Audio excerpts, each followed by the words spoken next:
Assalamualaikum warahmatullahi wabarakatuh. Di video kali ini aku akan membahas contoh soal untuk ujian seleksi penyesuaian ijazah dan ujian dinas PNS. Kisi-kisi untuk soal PI meliputi, jadi nanti ada beberapa soal yang masih relevan dengan instansi yang lain. Dan di video kali ini aku tidak akan membahas mengenai soal-soal yang meliputi Pancasila, UUD 1945, bahasa Inggris, bahasa Indonesia, sejarah, itu nggak aku bahas ya. Karena mungkin itu lebih umum dan bisa dipelajari di video yang lain. Di video ini aku minta teman-teman setiap ada satu soal, kalian harus cross check ulang untuk mengetahui apakah jawaban yang aku jabarkan di video ini itu benar atau enggak. Kalau misalnya keliru, kurang tepat atau salah, tolong dikoreksi di kolom komentar kayak gitu ya. Oh iya, aku sertakan juga makalah yang aku buat waktu PI tahun 2020 kemarin, disertakan di link deskripsi video. Kalian cek aja, kalian bisa unduh dan kalian bisa jadikan referensi, walaupun mungkin kurang bagus atau kurang sempurna ya pembuatan makalahnya. Oke, kita akan langsung masuk ke pembahasan soal. Soal tentang UU nomor 5 tahun 2014 tentang aparatur sipil negara.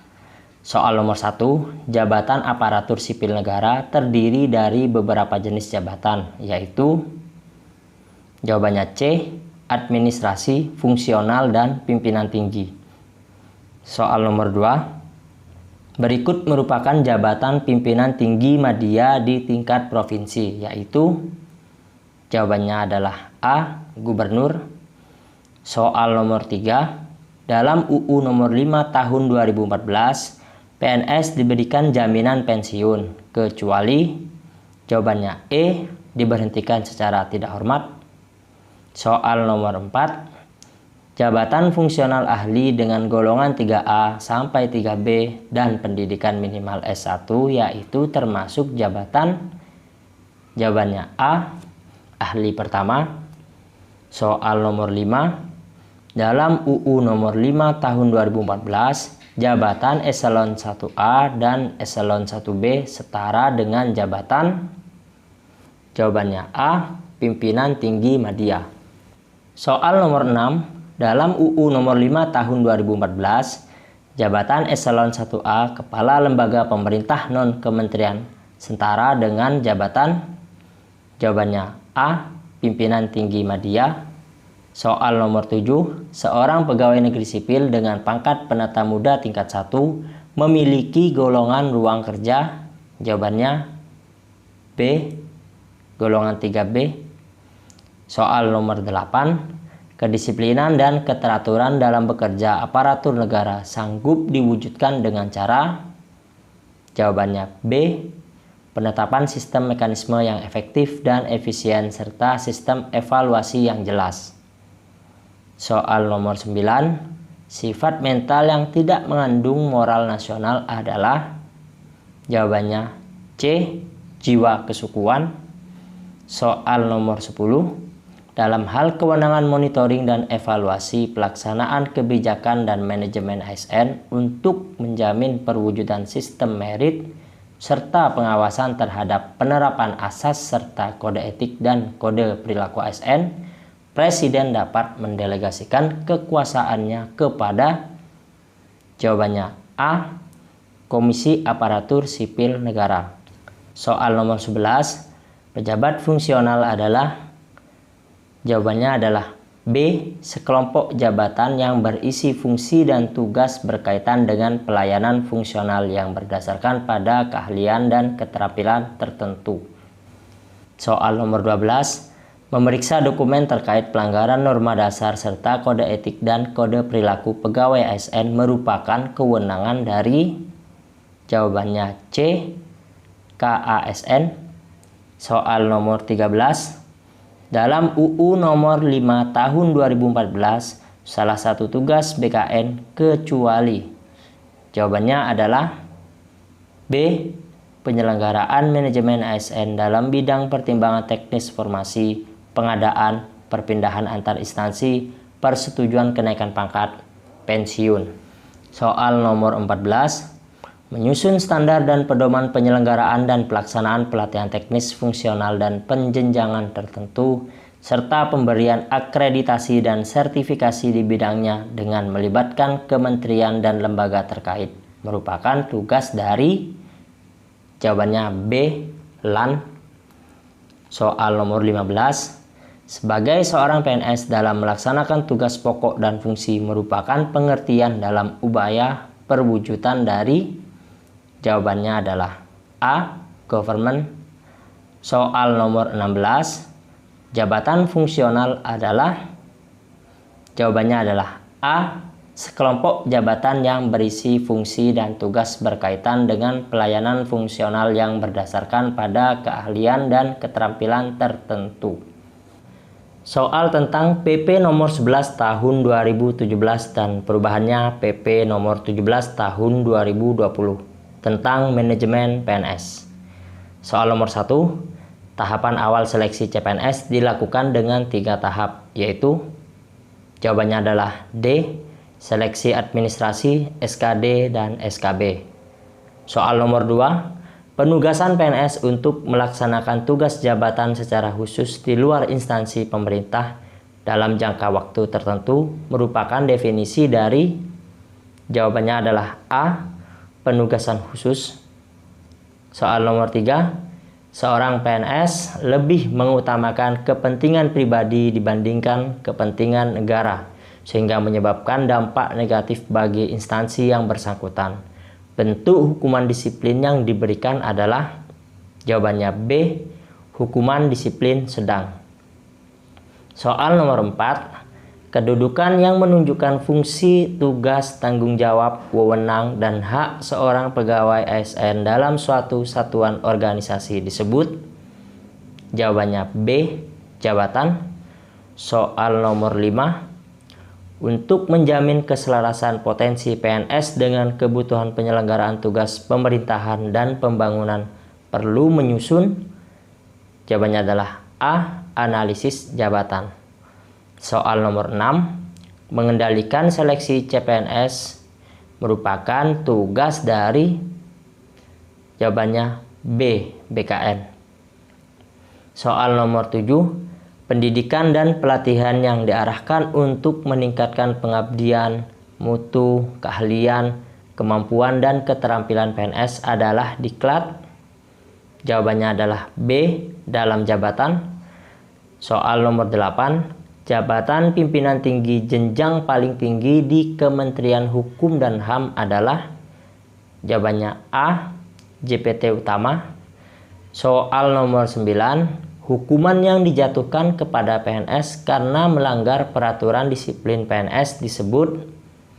Jawabannya adalah A. Hukuman disiplin. Soal nomor 10. Berikut merupakan aspek profil daerah yang menjadi faktor pertimbangan penghitungan pegawai, kecuali? Jawabannya adalah A. Jumlah penduduk. Soal nomor 11. Seorang PNS dan calon PNS berhak atas cuti tahunan jika ia sudah bekerja secara terus-menerus paling kurang selama? Jawabannya adalah A. 1 tahun. Soal nomor 12. Kedudukan yang menunjukkan tingkatan jabatan berdasarkan tingkat kesulitan, tanggung jawab, dampak, dan persyaratan kualifikasi pekerjaan yang digunakan sebagai dasar penggajian disebut? Jawabannya adalah A. Pangkat. Soal nomor 13. Pengkajian terkait dengan kebijakan dan manajemen ASN merupakan fungsi dari? Jawabannya adalah B. LAN. Soal tentang Korpri. Soal yang pertama. Manakah yang merupakan panca prasetya Korpri kelima? Jawabannya adalah A. Menegakkan kejujuran, keadilan, dan disiplin, serta meningkatkan kesejahteraan dan profesionalisme. Soal nomor 2. Korpri berdiri berdasarkan keputusan Presiden nomor? Jawabannya E. Nomor 82 tahun 1971. Soal nomor 3. Manakah yang merupakan panca prasetya Korpri ketiga? Jawabannya adalah C. Mengutamakan kepentingan negara dan masyarakat di atas kepentingan pribadi dan golongan. Soal nomor 4. Apakah yang dimaksud dengan rahasia jabatan yang terkandung dalam panca prasetya Korpri? Jawabannya adalah B. Rahasia yang ruang lingkupnya meliputi seluruh atau sebagian besar kepentingan negara dan dibuat oleh pimpinan tertinggi negara. Soal nomor 5. Apakah yang dimaksud dengan rahasia negara yang terkandung dalam Panca Prasetya Korpri? Jawabannya adalah C. Sesuatu yang dapat menimbulkan kerugian atau bahaya apabila diberitakan kepada atau diketahui oleh orang yang tidak berhak. Soal nomor 6. Hubungan kerja antar kepengurusan Korpri di tingkat kementerian atau lembaga BUMN bersifat? Jawabannya adalah D. Horizontal. Soal nomor 7. Siapakah pegawai negeri sipil pertama di Indonesia? Jawabannya adalah A. Sri Sultan Hamengkubuwono IX. Soal nomor 8. Ketua Umum Korpri saat ini adalah? Jawabannya D. Profesor Dr. Zudan Arif Fakhrullah SH MH. Soal tentang nawacita atau Rencana Pembangunan Jangka Menengah Nasional (RPJMN). Soal nomor 1. Format baru RKAKL terdiri dari 3 formulir, kecuali? Jawabannya adalah D. Rincian teknis kerja kementerian dan lembaga. Soal nomor 2. Memantapkan pembangunan secara menyeluruh dengan menekankan pembangunan keunggulan kompetitif perekonomian yang berbasis SDA yang tersedia, SDM yang berkualitas, serta kemampuan iptek merupakan sasaran RPJMN tahun? Jawabannya C. Tahun 2015 sampai 2019. Soal nomor 3. Untuk menilai hasil pembangunan yang telah dicapai, sejumlah indikator makro termasuk pertumbuhan ekonomi menjadi tolak ukur berikut ini, kecuali? Jawabannya adalah E. Pertumbuhan penduduk. Soal nomor 4. Reformasi birokrasi pada hakikatnya merupakan upaya untuk melakukan pembaharuan dan perubahan mendasar terhadap sistem penyelenggaraan pemerintahan, terutama menyangkut aspek-aspek? Jawabannya adalah B. Kelembagaan organisasi, ketatalaksanaan, dan sumber daya manusia aparatur. Soal nomor 5. Yang dimaksud dengan asas akuntabilitas dalam asas umum penyelenggaraan negara adalah? Jawabannya E. Asas yang membuka diri terhadap hak masyarakat untuk memperoleh informasi yang benar, jujur, dan tidak diskriminatif tentang penyelenggaraan negara, dengan tetap memperhatikan perlindungan atas hak asasi pribadi, golongan, dan rahasia negara. Soal nomor 6. Renstra KL disusun dengan berpedoman pada RPJM nasional dan bersifat indikasi dengan memuat. Jawabannya adalah A. Visi, misi, tujuan, strategi, kebijakan, program, dan kegiatan pembangunan sesuai dengan tugas dan fungsi kementerian atau lembaga. Soal nomor 7. Pintu gerbang Indonesia dalam perdagangan internasional dan pintu gerbang kawasan timur Indonesia, lumbung pangan nasional, pengembangan industri, percepatan pembangunan berbasis maritim merupakan tema pengembangan wilayah? Jawabannya adalah D. Sulawesi. Soal nomor 8. Berikut ini adalah cara membangun kebudayaan dan karakter bangsa sesuai RPJMN tahun 2020 sampai 2024, kecuali? Jawabannya adalah D. Meningkatkan persatuan dan kesatuan. Soal nomor 9. Arah kebijakan reformasi birokrasi dalam Rencana Pembangunan Jangka Menengah Nasional tahun 2010 sampai 2014 antara lain? Jawabannya adalah A. Pembangunan di bidang hukum dan aparatur negara diarahkan pada perbaikan tata kelola pemerintahan yang baik melalui pemantapan pelaksanaan reformasi birokrasi. Soal tentang teori kepemimpinan. Soal nomor 1, perhatikan uraian di bawah ini. Yang pertama, menganggap organisasi sebagai milik pribadi. Yang kedua, mengidentikan tujuan pribadi dengan tujuan organisasi. Yang ketiga, menganggap bawahan sebagai alat semata-mata. Yang keempat, tidak mau menerima kritik, saran, dan pendapat. Yang kelima, terlalu tergantung kepada kekuasaan formilnya. Uraian di atas merupakan karakteristik dari tipe kepemimpinan. Jawabannya adalah C, otokratik. Soal nomor 2, berikut ini yang tidak termasuk dalam tipe atau kepemimpinan otoriter adalah, jawabannya C, kompromi. Soal nomor 3, seseorang yang memiliki kekuasaan legitimasi tertentu karena, jawabannya adalah A, posisi yang diduduki. Soal nomor 4, untuk menjadi seorang pemimpin yang baik harus memenuhi beberapa syarat berikut ini, kecuali, jawabannya adalah C, emosional. Soal nomor 5, pada dasarnya fungsi kepemimpinan memiliki dua aspek. Salah satu aspeknya yaitu mengadakan formulasi kebijakan administrasi dan menyediakan fasilitasnya. Aspek tersebut adalah, jawabannya A, fungsi administrasi. Soal nomor 6, pendekatan yang didasarkan pada pendapatan bahwa gejala kepemimpinan selalu terdapat dalam masyarakat disebut dengan, jawabannya adalah C, pendekatan perilaku. Soal nomor 7, seseorang yang memiliki legitimasi untuk menjalankan kekuasaan karena peran yang dimainkan relevan dengan kedudukan seseorang di dalam organisasi merupakan pengertian dari, jawabannya D, kepemimpinan. Soal nomor 8, untuk mengatasi konflik yang terjadi dalam suatu organisasi karena persoalan hierarki dapat digunakan pendekatan. Kalau ini aku jawabannya ragu-ragu ya, tapi aku jawab C, tawar-menawar. Mungkin yang dimaksud tawar-menawar itu adalah diskusi kayak gitu ya. Soal nomor 9, hal yang penting dalam sikap menjadi seorang pemimpin kecuali, jawabannya adalah D, tidak menghargai orang lain. Soal nomor 10, gaya kepemimpinan yang memiliki kekuasaan yang kuat dan tetap serta dipercaya oleh pengikut-pengikutnya adalah gaya atau perilaku kepemimpinan. Jawabannya B, karismatik. Soal nomor 11, yang dimaksud dengan teori kepemimpinan genetis adalah, jawabannya D, orang yang dilahirkan atau dilatih dengan kepribadian tertentu akan menjadikannya unggul dalam peran kepemimpinan. Soal tentang fungsi manajemen.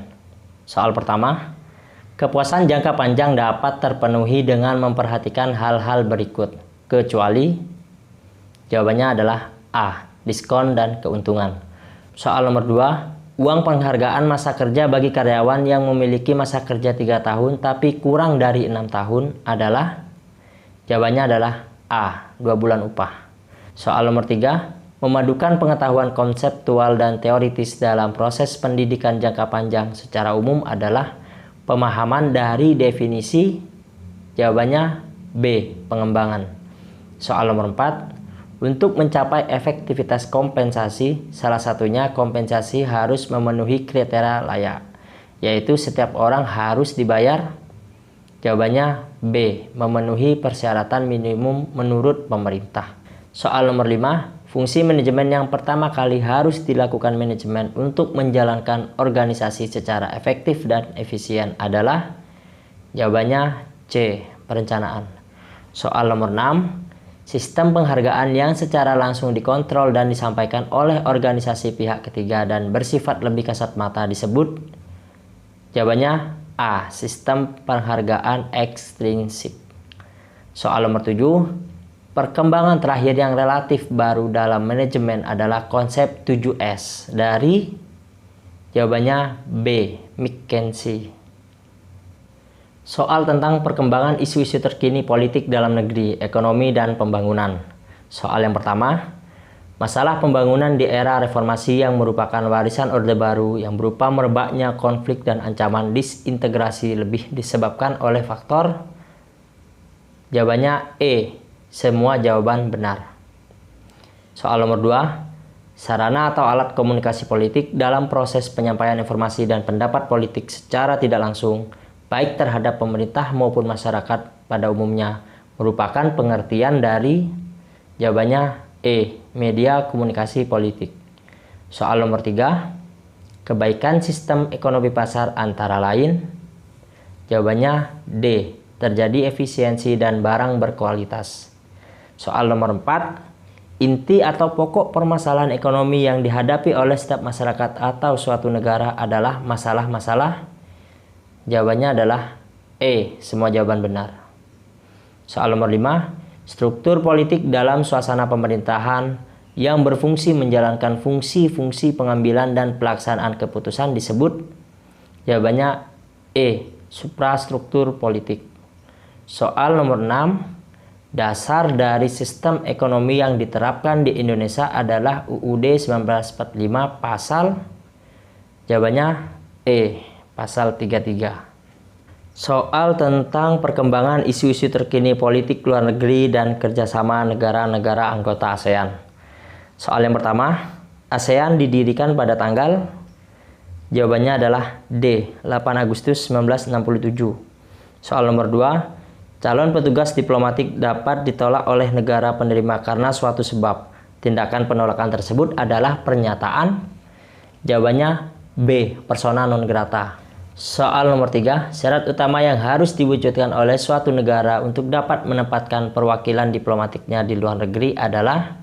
Jawabannya adalah E, adanya pengakuan kedaulatan baik secara de facto maupun secara de jure. Soal nomor 4, pada tanggal 2 September 1948, pemerintah Indonesia menyatakan pendirian politik luar negerinya di hadapan. Jawabannya C, Badan Pekerja Komite Nasional Indonesia. Soal nomor 5, pendapatan nasional adalah istilah yang menerangkan tentang nilai barang dan jasa yang diproduksi negara dalam satu tahun. Dikemukakan oleh. Jawabannya E, Sadono Sukirno. Soal nomor 6, menggambarkan jenis perekonomian suatu negara dan strukturnya merupakan manfaat dari. Jawabannya C, pendapatan nasional. Soal nomor 7, perjanjian internasional menurut Mokhtar Kusumaatmadja yaitu. Jawabannya C, perjanjian yang diadakan antar anggota masyarakat bangsa-bangsa yang bertujuan untuk mengakibatkan akibat-akibat tertentu. Soal nomor 8, UNDP adalah badan kerjasama yang didirikan untuk. Jawabannya adalah D, membiayai survei jalan untuk kemajuan suatu negara. Soal tentang rencana strategis Kementerian Hukum dan HAM, Renstra Kemenkumham. Soal nomor 1, berikut ini adalah kelemahan dan faktor strategis internal Kementerian Hukum dan HAM sesuai dengan rencana strategi Renstra, kecuali. Jawabannya adalah B, penyampaian keputusan tidak bersifat transparan. Soal nomor 2, unsur perilaku utama sinergi dalam nilai pasti meliputi perilaku. Jawabannya C, solutif. Soal nomor 3, pedoman sikap, perilaku, perbuatan, tulisan, dan ucapan pegawai dalam melaksanakan tugas dan fungsi serta kegiatan sehari-hari disebut dengan. Jawabannya B, kode etik dan kode perilaku. Soal nomor 4, fungsi pembentukan hukum di Kementerian Hukum dan HAM dilaksanakan oleh unit. Jawabannya B, Direktorat Jenderal Administrasi Hukum Umum. Soal nomor 5, fungsi dukungan sumber daya di Kementerian Hukum dan HAM dilaksanakan oleh unit. Jawabannya E, Sekretariat Jenderal. Soal nomor 6, penetapan indikator kinerja program atau sasaran dan kegiatan didasarkan pada perkiraan yang realistis dengan memperhatikan tujuan dan sasaran yang ditetapkan, serta data pendukung yang harus diorganisir. Indikator kinerja yang dimaksud adalah kecuali. Jawabannya adalah E, semua jawaban benar. Soal nomor 7, potensi-potensi yang dapat mendukung tercapainya tujuan pembangunan nasional sesuai dengan Renstra Kementerian Hukum dan HAM adalah sebagai berikut, kecuali.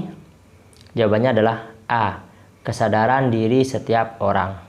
Soal nomor 8, berikut ini adalah kekuatan dari faktor strategis internal Kementerian Hukum dan HAM sesuai dengan Renstra, rencana strategi, kecuali. Jawabannya adalah E, tunjangan kinerja yang tinggi. Soal nomor 9, Renstra Kementerian Hukum dan HAM tahun 2015 sampai 2019 adalah penjabaran rencana pembangunan jangka menengah nasional RPJMN ke. Jawabannya adalah C. 3. Soal nomor 10. Salah satu indikator kinerja dalam program peningkatan pelayanan dan penegakan hukum keimigrasian adalah? Jawabannya adalah B. Indeks kepuasan masyarakat terhadap pelayanan keimigrasian. Soal nomor 11. Tata cara penyusunan rencana pembangunan nasional diatur dalam? Jawabannya adalah A. PP nomor 40 tahun 2006. Soal nomor 12. Berikut ini adalah peluang dari faktor strategis eksternal Kementerian Hukum dan HAM sesuai dengan rencana strategis Renstra. Kecuali, jawabannya adalah D. Kualitas sumber daya yang mumpuni. Soal nomor 13. Berikut rencana strategis dalam program pembinaan dan penyelenggaraan pemasyarakatan. Kecuali, jawabannya adalah D. Meningkatnya sikap WBP dan tahanan dalam mengikuti pembinaan sehingga terwujudnya reintegrasi yang berkesinambungan dan berkualitas. Soal nomor 14. Program untuk pencapaian sasaran RPJMN dan kebijakan presiden lainnya disebut? Jawabannya B. Prioritas nasional. Soal nomor 15. Melaksanakan reformasi sistem hukum perdata yang mudah dan cepat dapat dilakukan dengan strategi berikut. Kecuali, jawabannya adalah dijawab sendiri. Aku juga bingung, ragu-ragu untuk jawabnya. Soal tentang struktur organisasi Kementerian Hukum dan HAM. Soal yang pertama, Badan Pengembangan Sumber Daya Manusia Hukum dan HAM, BPSDM Hukum dan HAM, terdiri atas susunan berikut ini. Kecuali, jawabannya adalah D. Pusat Penilaian Kinerja. Soal nomor 2, berikut adalah faktor-faktor utama yang diidentifikasi menjadi penyebab atau penentu struktur suatu organisasi. Kecuali, jawabannya adalah C. Kualitas dan kuantitas. Soal nomor 3, Subdirektorat Perawatan Kesehatan Khusus Direktorat Jenderal Pemasyarakatan terdiri dari? Kecuali, jawabannya adalah A. Seksi Perawatan COVID. Soal nomor 4, melaksanakan sebagian tugas kantor wilayah di bidang pembinaan dan dukungan administrasi di lingkungan kantor wilayah berdasarkan ketentuan peraturan perundang-undangan dan kebijakan yang ditetapkan oleh Sekretaris Jenderal adalah tugas dari? Jawabannya adalah A. Divisi Administrasi. Soal nomor 5, pelaksanaan urusan tata usaha dan rumah tangga di lingkungan kantor wilayah merupakan fungsi dari? Jawabannya adalah A. Bagian umum. Soal nomor 6, menurut Permenkumham 30 tahun 2018, kantor wilayah Kementerian Hukum dan HAM DKI Jakarta berkedudukan di? Jawabannya adalah B. DKI Jakarta. Soal nomor 7, koordinasi pembinaan pengelolaan terhadap pelaksanaan anggaran pendapatan dan belanja negara kementerian merupakan fungsi dari? Jawabannya adalah A. Biro Keuangan. Soal nomor 8, pelaksanaan bimbingan teknis dan supervisi atas pelaksanaan urusan Kementerian Hukum dan HAM di daerah merupakan? Jawabannya adalah A. Kementerian Hukum dan HAM. Soal nomor 9, Direktorat Perdata Direktorat Jenderal Administrasi Hukum Umum terdiri atas? Kecuali, jawabannya adalah B. Subdirektorat Penyidik Pegawai Negeri Sipil. Soal nomor 10, Sekretariat Direktorat Jenderal Administrasi Hukum Umum terdiri atas berikut ini. Kecuali, jawabannya adalah B. Bagian umum. Soal nomor 11, OPHI adalah singkatan dari? Jawabannya adalah B. Otoritas Pusat dan Hubungan Internasional. Soal nomor 12, menurut Permenkumham 30 tahun 2018, kantor wilayah Kementerian Hukum dan HAM Kalimantan Tengah berkedudukan di? Jawabannya adalah A. Palangkaraya. Soal nomor 13, selain Direktorat Jenderal Administrasi Hukum Umum, salah satu unit yang mengelola penerimaan negara bukan pajak PNBP yaitu? Jawabannya adalah C. Direktorat Jenderal Imigrasi. Soal nomor 14. Pengkoordinasian dan pelaksanaan urusan kepegawaian, pengelolaan keuangan, dan barang milik negara merupakan fungsi dari... Jawabannya adalah A. Divisi Administrasi. Soal nomor 15. Balai Pendidikan dan Pelatihan berada dalam koordinasi divisi.